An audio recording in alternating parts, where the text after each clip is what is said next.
Muito bem, eu saúdo a todos na graça e na paz do nosso Senhor e Salvador, a Jesus Cristo, aquele que vive e reina para todo sempre. Quero nesta oportunidade, junto com vocês, tratar acerca da heresia de Himeneu e Fileto. Vocês conhecem muito bem a passagem que está registrada em 2 Timóteo 2,15, onde Paulo vem exortando a Timóteo, o jovem pastor da igreja de Éfeso, para estar atento aos falsos ensinos que já estavam adentrando as igrejas. E esta passagem é utilizada muito pelos perseguidores, os contraditores do preterismo completo, dizendo que nós que pregamos o preterismo completo estamos no mesmo barco, estamos no mesmo erro de Himeneu e Fileto. Eles dizem que estamos fazendo as mesmas coisas que ele, destruindo a fé do povo de Deus, ensinando que a ressurreição já aconteceu.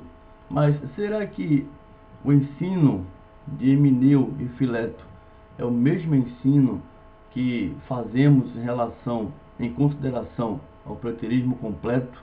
Será que o preterismo completo ensina os mesmos ensinos trazidos por Himeneu e Fileto? Então é isso que queremos ver nesta oportunidade. Então diz a palavra, 2 Timóteo 2,15 ao 19. Vamos ler este trecho da passagem. Diz assim: procura apresentar-te a Deus aprovado, como obreiro que não tem de que se envergonhar, que maneja bem a palavra da verdade. Então veja que Paulo ele tinha esse cuidado com as igrejas, com os ministros do Evangelho, e por ser ministros de Cristo, eles deveriam ter a incumbência como ministros, como dispenseiros do mistério de Deus, manejar bem a palavra da verdade e sem se envergonhar diante dos ensinos da época, principalmente os da circuncisão, que pregava os ensinamentos contrários do apóstolo Paulo. Aí ele continua: mas evita os falatórios profanos, porque produzirão maior impiedade. Paulo pedindo que Timóteo evitasse os falatórios que não tem nada a ver com o ensinamento da palavra, não tem nada a ver com o intuito do Evangelho. Ele continua no 17. Mas evita os falatórios profanos, porque produzirão maior impiedade. E a palavra desses roerá como gangrena, entre os quais são Himeneu e Fileto, os quais se desviaram da verdade, dizendo que a ressurreição era já feita, e perverteram a fé de alguns.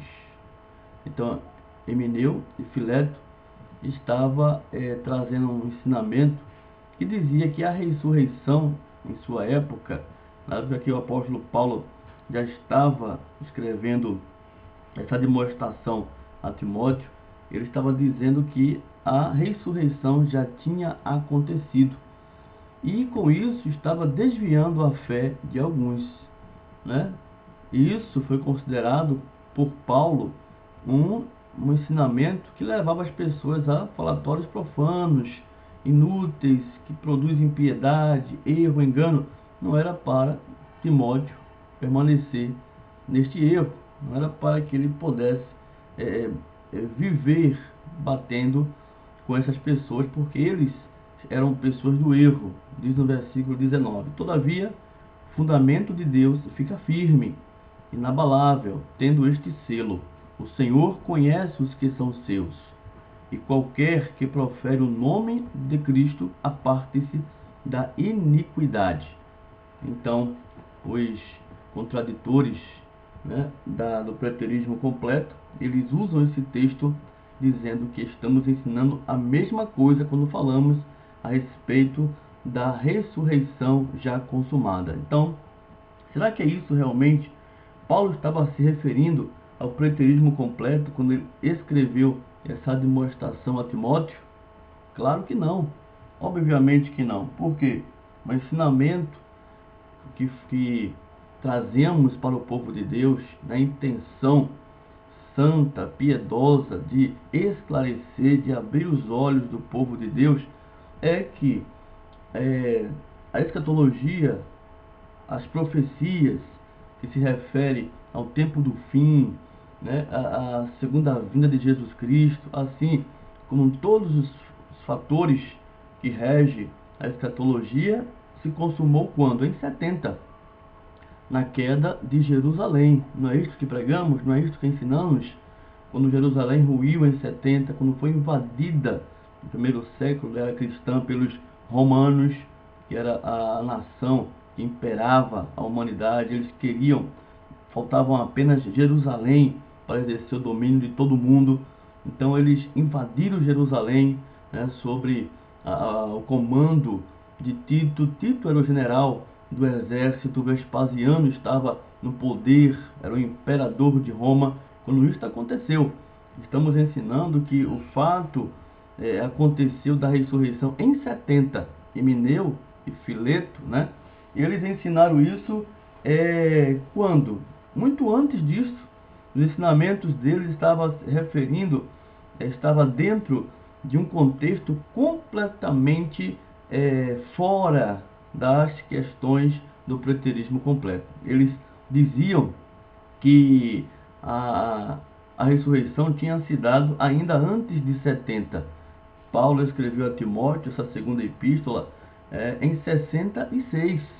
Faltavam aí 4 anos praticamente para tudo se consumar. Então eles se anteciparam, ensinando um outro ensino, trazendo uma outra perspectiva de fé às pessoas, aos filhos de Deus. E como já sabemos, né, a igreja já estava vivendo no auge, né, dos falsos ensinos que entrariam. Jesus falou isso, né, em Mateus capítulo 24, você conhece muito bem o texto, né? Ele se referiu que haveria um tempo em que a igreja enfrentaria uma forte apostasia. Não é de se admirar, porque o próprio Himeneu, aí, ele diz a palavra lá em 1 Timóteo 1, 19 e 20, que ele naufragou na fé. Tem um registro deste homem aqui, né? Então ele era um homem praticamente que conhecia a fé cristã em Jesus Cristo. Ele entendia muito bem a respeito da ressurreição, ele conhecia tudo que se refere a Jesus Cristo e a sua manifestação depois da sua morte e ressurreição, mas ele naufragou na fé, e juntamente com Fileto, que não tem nenhuma outra referência no Novo Testamento, começou a perverter a fé de alguns. Não é o caso nosso, que pregamos a escatologia, pregamos, melhor dizendo, né, falamos da escatologia numa interpretação do preterismo completo, em nome de Jesus, porque é o meio de interpretação mais segura da escatologia bíblica em nome do Senhor Jesus, porque leva em consideração a cronologia, leva em consideração o tempo da história. Então tem tudo um sentido lógico, né, e espiritual, principalmente das questões da profecia. Então é muito importante isso aí, né, que as pessoas estão usando, e que vocês possam estar seguros do que o ensinamento que o preterismo completo traz não tem nada a ver com uma perversão da fé em Jesus Cristo, não traz nada que possa te fazer decair da fé no Senhor. Muito pelo contrário, você passa a ter uma segurança maior e você passa a ver a Bíblia com o melhor sentido de tudo aquilo que foi escrito, de tudo aquilo que foi anunciado e de tudo aquilo que temos vivido e devemos viver para a glória de Deus, em nome do Senhor Jesus. Então fica aí mais um esclarecimento nesta oportunidade. Espero que vocês tenham entendido que tenham tido os olhos iluminados e que Jesus Cristo, o nosso único Deus, seja glorificado para sempre, em nome do Senhor. Um abraço e até a próxima oportunidade, em nome de Jesus.